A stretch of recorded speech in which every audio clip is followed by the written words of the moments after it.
Bulatkan tekad, kuatkan hati. Negeri ini memanggilmu kawan. Belajar, bergerak, berbagi untuk negeri. Guru penggerak, majukan pendidikan. Guru penggerak menghamba pada murid. Kreatif, rancang pembelajaran. Hargai potensi, tingkatkan prestasi. Lahirkan profil pelajar Pancasila. Belajar, bergerak, berbagi untuk negeri. Kita menjalin kolaborasi. Belajar, bergerak, berbagi untuk negeri. Demi bakti pada Ibu Pertiwi.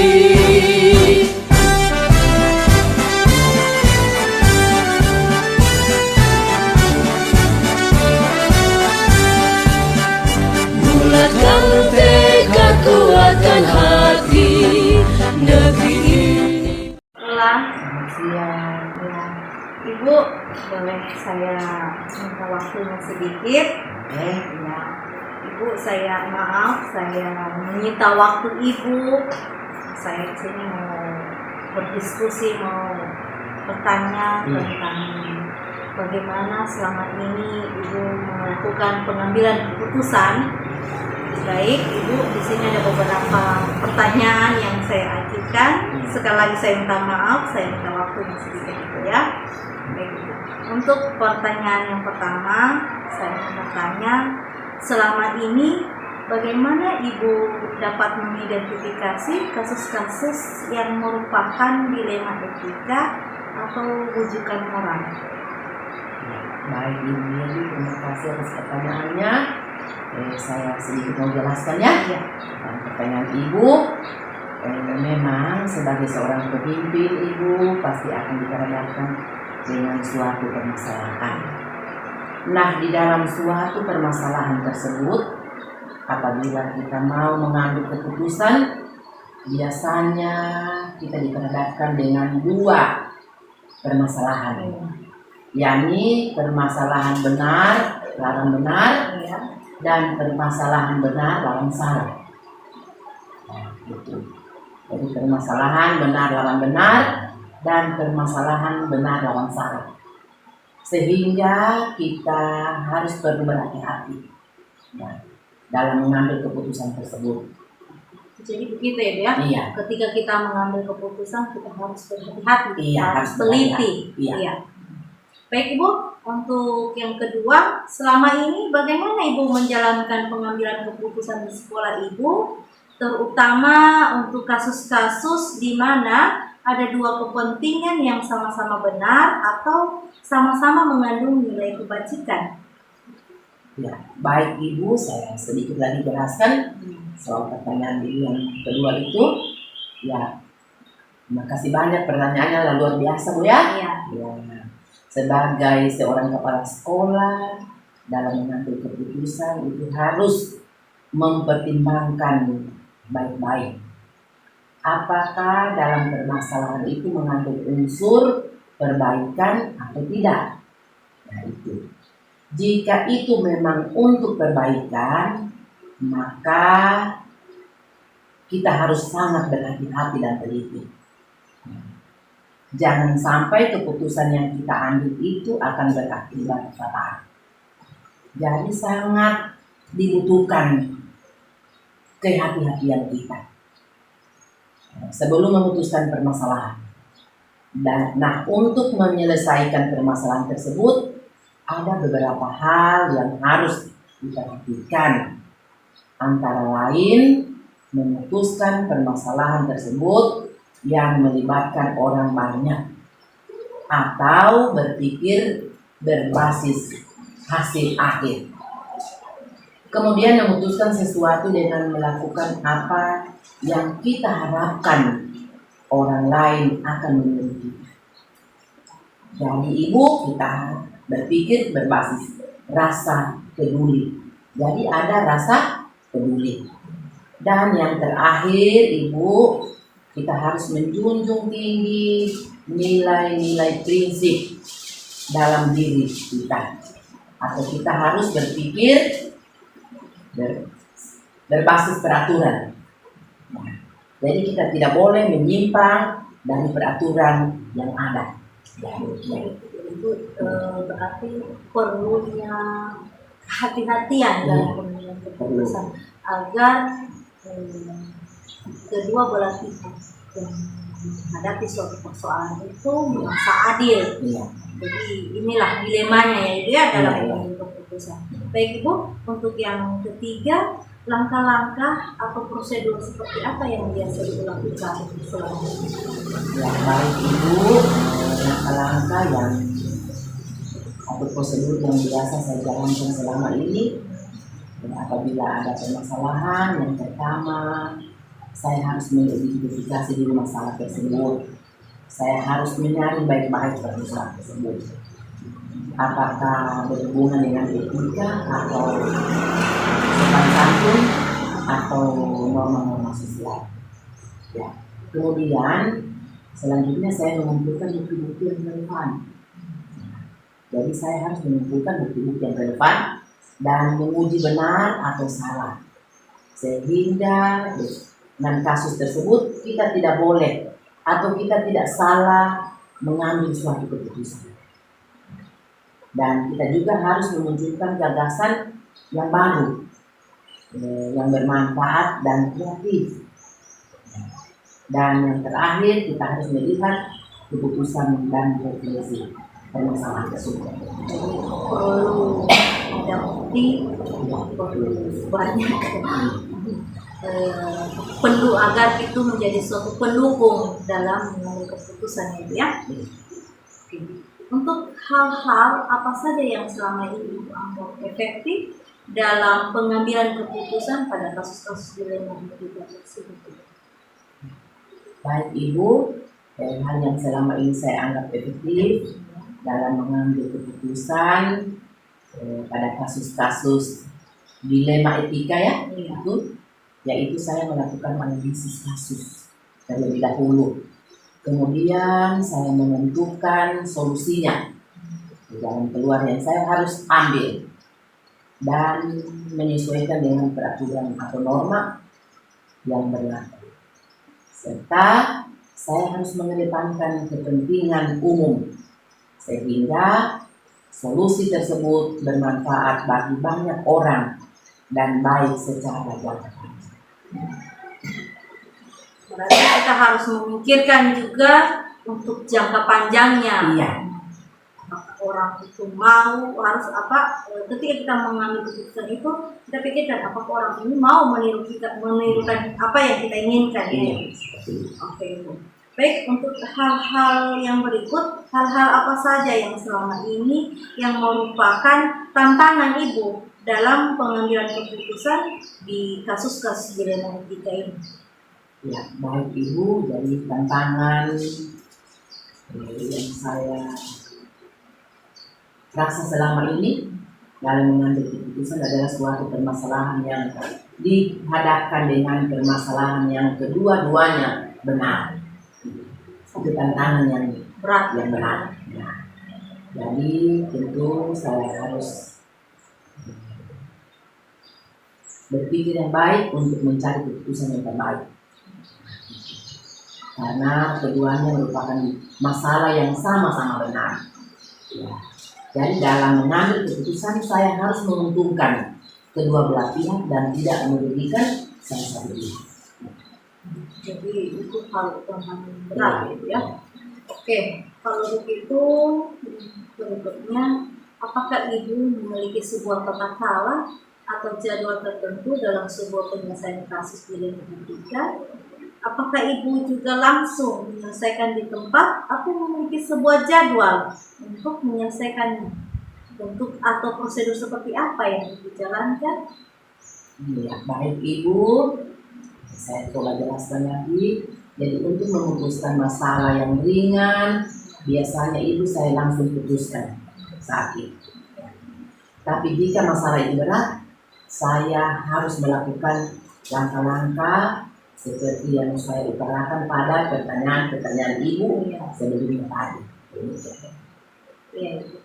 Baik, untuk yang kedua pertanyaannya, adakah seseorang atau faktor-faktor apa yang selama ini mempermudah atau membantu Ibu dalam pengambilan keputusan untuk hal kasus-kasus dilema etika ini?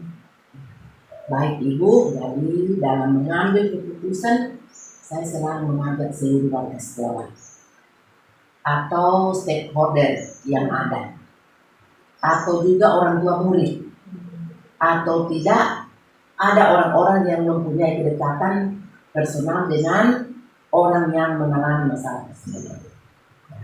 Jadi banyak solusi yang saya temui dan masukan yang akan banyak solusi yang saya tempuh dari masukan-masukan yang akan membantu saya dalam mencari alternatif permasalahan tersebut. Jadi ketika kita mengambil keputusan itu perlu adanya stakeholder atau Perlu. pendukung dari orang tua. Oke, jadi itu dapat memudahkan kita, membantu kita. Baik. Untuk dari semua hal yang telah Ibu sampaikan, pembelajaran apa yang dapat Ibu petik dari pengalaman Ibu menentukan keputusan dilema etika tersebut?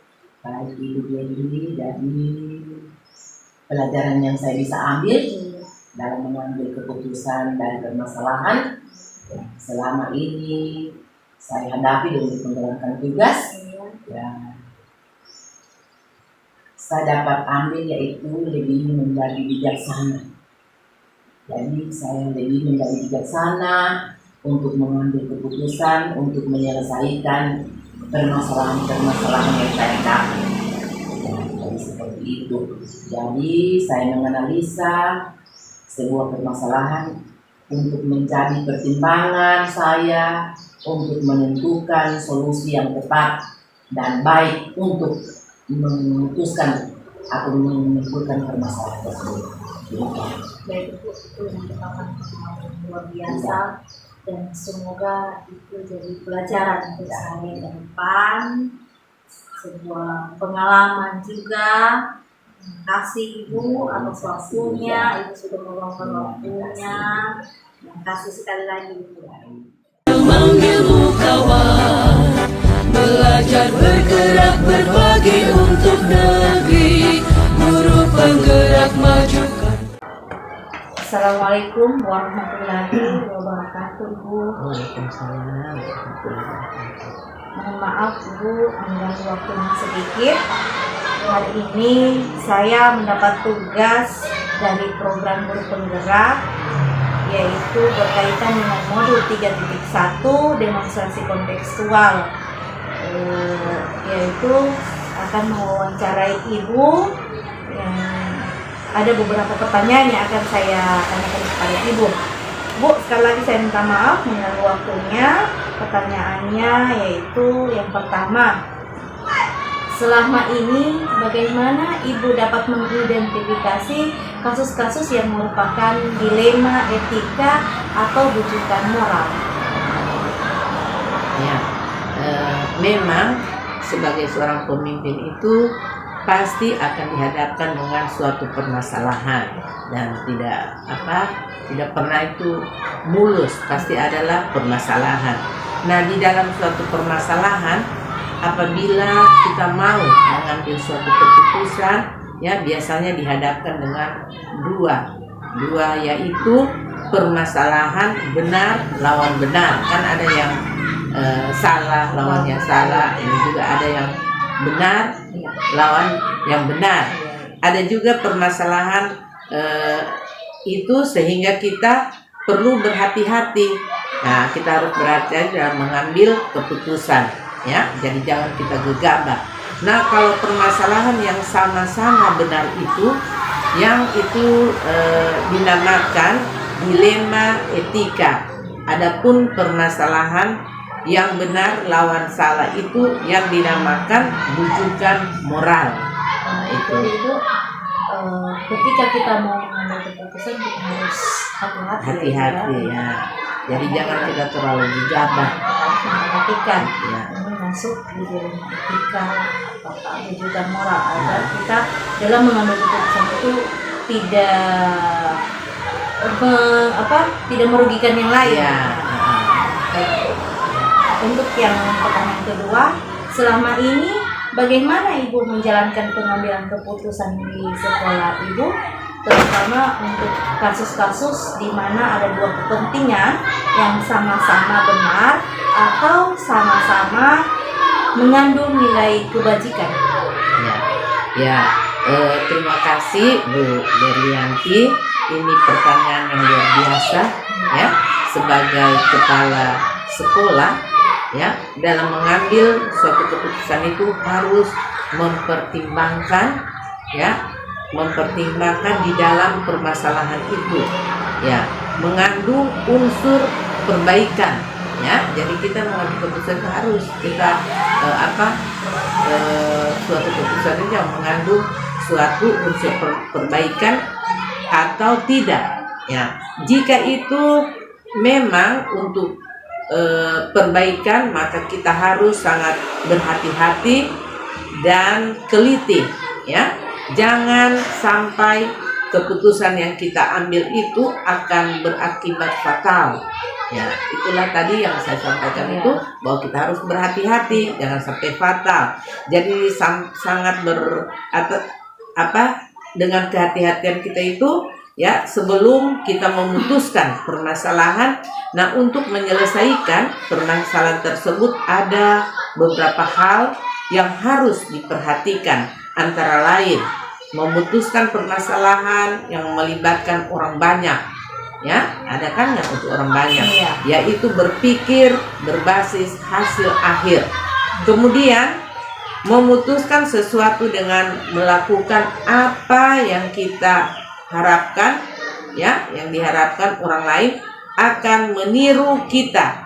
Jadi kita berpikir berbasis rasa peduli. Dan yang terakhir adalah kita harus menjunjung tinggi nilai-nilai prinsip ya, nilai-nilai prinsip dalam diri atau berpikir berbasis peraturan. Jadi kita tidak boleh menyimpang dari peraturan yang sudah ada ya. Jadi itu berarti perlunya pertimbangan yang matang-matang dalam keputusan ini. Tidak boleh kita sembarang ya, jadi kita pikirkan baik-baik. Terus Ibu, langkah-langkah atau prosedur seperti apa yang biasa Ibu lakukan selama ini? Ya, adapun tentu kita bagaimana untuk memanage hal-hal yang seperti ini, tentu itu ada langkah-langkah atau prosedur yang selama ini saya jalankan ya. Apabila ada permasalahan yang ada ya, yang pertama saya harus mengidentifikasi atau menyaring permasalahan tersebut ya, apakah berhubungan dengan etika, sopan santun atau norma sosial. Nah, kemudian mengumpulkan bukti-bukti yang relevan ya. Jadi kita tidak sembarang, harus itu kita kumpulkan dulu bukti-buktinya ya. Memiliki bukti. Kalau tidak ada bukti, tidak mungkin kita bisa memutuskan sesuatu hal. Nah, dan kita menguji benar atau salah, sehingga dengan kasus tersebut kita tidak salah dalam mengambil suatu keputusan. Dan kita juga memunculkan gagasan baru yang bermanfaat dan kreatif. Dan yang terakhir, melihat keputusan dan refleksi ya. Perlu adanya refleksi, kemudian perlu pendukungnya itu bukti. Dan orang-orang yang memberi jawaban yang relevan dan pengambilan keputusan dan itu tepat ya. Jadi kita tidak bisa mengada-ngada. Jadi itu bukti-bukti itu yang harus kita kumpulkan. Terus Ibu, hal-hal apa saja yang selama ini Ibu anggap efektif dalam pengambilan keputusan pada kasus-kasus dilema etika? Ya, adapun hal yang selama ini saya anggap efektif ya, dalam pengambilan keputusan pada kasus-kasus dilema etika, yaitu saya melakukan analisis kasus, kemudian menentukan solusinya dan menyesuaikan dengan peraturan dan norma yang berlaku. Nah, kemudian ya kita juga mengedepankan kepentingan umum sehingga solusi tersebut bermanfaat bagi banyak orang dan baik secara jangka panjang. Jadi perlu dipikirkan untuk jangka panjangnya. Iya, jangan kita cuma mengambil waktu itu, kita tidak memikirkan ke depannya seperti apa. Terus Ibu, hal-hal apa saja yang selama ini merupakan tantangan dalam pengambilan keputusan pada kasus Genetika ini? Iya, memang kalau kita mau berbicara tentang tantangan ya itu pasti banyak. Tapi bagaimana caranya kita untuk menyelesaikan kasus-kasus seperti ini? Ya, tantangan dalam mengambil keputusan itu adalah suatu permasalahan yang dihadapkan dengan permasalahan yang kedua-duanya benar dalam mencari keputusan yang terbaik. Nah, ini yang kedua-dua benar. Jadi kita cari keputusan yang terbaiknya apa, ya? Iya. Karena keduanya itu dia merupakan masalah yang sama-sama benar. Nah, jadi dalam mengambil keputusan harus kita menguntungkan kedua belah pihak dan tidak merugikan salah satunya, ya. Jadi dua-dua, karena ini kan benar lawan benar, Kita ya. harus memikirkan agar kedua belah pihak yang menghadapi suatu permasalahan itu tidak merasa dirugikan. Iya, jangan sampai ada yang Iya, dirugikan. maksudnya itu adil dan Adil, ya. Ya, Ibu. Apakah Ibu memiliki sebuah tata kala atau jadwal tertentu dalam sebuah penyelesaian kasus genetika ini? Apakah Ibu langsung menyelesaikan di tempat atau memiliki sebuah jadwal untuk menyelesaikannya? Ya. Atau prosedur seperti apa yang biasa Ibu jalankan? Ya, jadi untuk mengambil suatu keputusan, ya. Jadi untuk kita memutuskan masalah yang ringan, ya biasanya kalau yang ringan itu kita langsung saja, kita langsung putuskan. Jika masalah itu berat, ya tentunya saya melakukan langkah-langkah seperti yang saya utarakan pada pertanyaan sebelumnya, ya, yang ada pada pertanyaan 3 kalau tidak salah tadi, ya. Nah, dalam mengambil keputusan saya selalu mengajak seluruh warga sekolah, ya, atau stakeholder yang ada, ya, orang tua murid, ya, itu orang-orang yang mempunyai kedekatan personal dengan orang yang mengalami permasalahan. Ya, jadi banyak solusi dan masukan yang akan membantu dalam mencari alternatif solusi. Ya. Jadi Bu, untuk mendapatkan solusi itu berarti kita perlunya komunikasi dengan warga sekolah atau orang-orang yang punya hubungan terdekat dengan yang punya masalah. Ya, yang paling utama itu tentunya warga yang ada di sekolah. Terus Ibu, adakah seseorang atau faktor-faktor apa yang selama ini memudahkan Ibu atau membantu Ibu dalam pengambilan keputusan di kasus-kasus genetika? Ya, tentunya pelajaran yang dapat diambil, ya, yaitu saya lebih menjadi bijaksana. Nah, itu yang pertama, lebih bijaksana dalam mengambil sebuah permasalahan untuk dijadikan pertimbangan menentukan solusi yang tepat dan terbaik. Terus dari semua hal yang telah Ibu sampaikan tadi, pembelajaran apa yang dapat Ibu petik dari pengalaman Ibu ini untuk mengambil keputusan dilema etika ini? Ya, yang dapat kami petik itu seperti tadi itu, kita tidak boleh, ya, sembarang, ya. Kita harus mengkomunikasikan dengan teman-teman, terutama itu warga sekolah yang ada, karena ini kita tidak boleh memutuskan sesuatu itu tanpa ada bukti-bukti, gegabah. Nah, jangan sampai nanti itu kan merugikan salah satu. Oke Ibu, baik Ibu, terima kasih atas waktunya. Semoga hal ini dapat menjadikan suatu pengalaman bagi saya ke depannya. Dalam mengambil keputusan kita harus memperhatikan beberapa hal yang agar tidak dapat merugikan orang lain. Baik Ibu, terima kasih sekali Ya, lagi. terima kasih juga Ibu Jamiati, semoga lancar ya. Ya, dan itu saja diingat-ingat kalau mengambil keputusan itu kita jangan sampai gagal. Pendidikan, guru penggerak menghamba pada murid, kreatif rancang pembelajaran, hargai potensi, tingkatkan prestasi, lahirkan profil pelajar Pancasila. Belajar, bergerak, berbagi untuk negeri, kita menjalin kolaborasi. Belajar, bergerak, berbagi untuk negeri, demi bakti pada Ibu Pertiwi. Belajar, bergerak, berbagi untuk negeri, kita menjalin kolaborasi. Belajar, bergerak, berbagi untuk negeri, demi bakti pada Ibu Pertiwi. Demi bakti pada Ibu Pertiwi.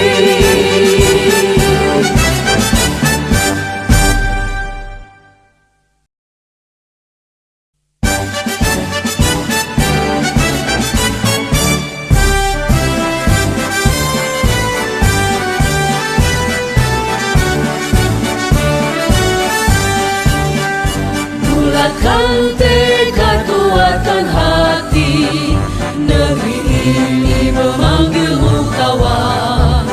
Belajar, bergerak, berbagi untuk negeri, guru penggerak majukan pendidikan. Guru penggerak menghamba pada murid, kreatif rancang pembelajaran, hargai potensi, tingkatkan prestasi, lahirkan profil pelajar Pancasila.